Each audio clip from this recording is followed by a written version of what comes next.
Campaigns for the Voice officially got underway this week after the Prime Minister locked in a referendum date. October 14 is it. It was the worst kept secret in Canberra. Anthony Albanese took his own campaigning to a crucial battleground, Tasmania, yesterday off the back of the Adelaide launch.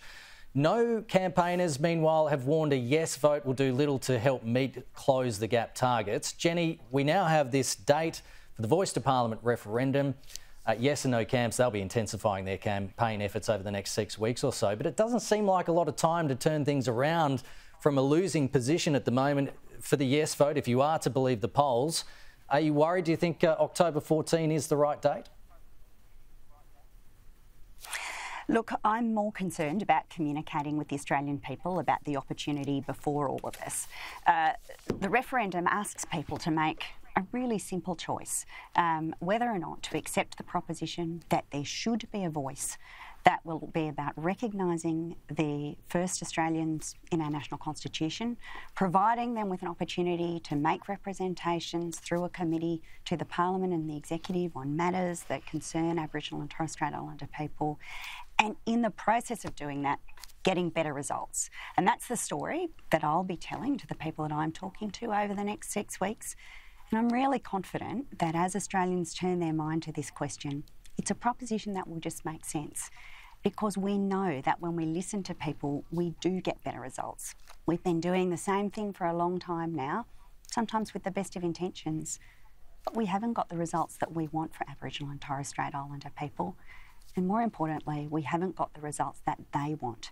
And what they are telling us is that they want this opportunity in an institutional way to speak to government about the concerns that matter to them. I think Australians will understand that, and I think they'll be prepared to give it a go when October 14 rolls around. In his announcing the date speech, Prime Minister Anthony Albanese told us what the Voice is and what it would do. Jane, does this put to bed the argument that he hasn't provided the detail?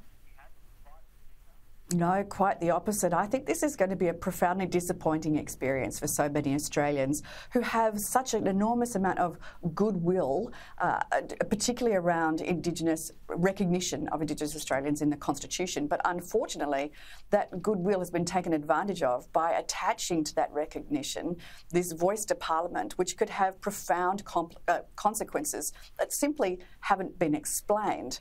You know, when we started talking about this, we were trying to move towards a consensus way of establishing recognition of Indigenous Australians in the Constitution. Anthony Albanese and the Labor government have chosen to veer away from that path of consensus.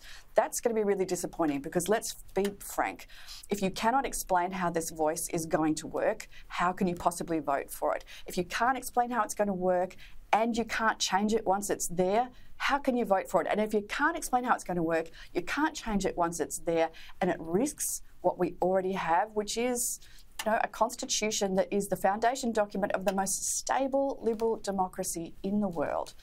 How can you possibly vote for it? This was a deliberate decision by the Albanese government. I am profoundly disappointed that I think it will go down.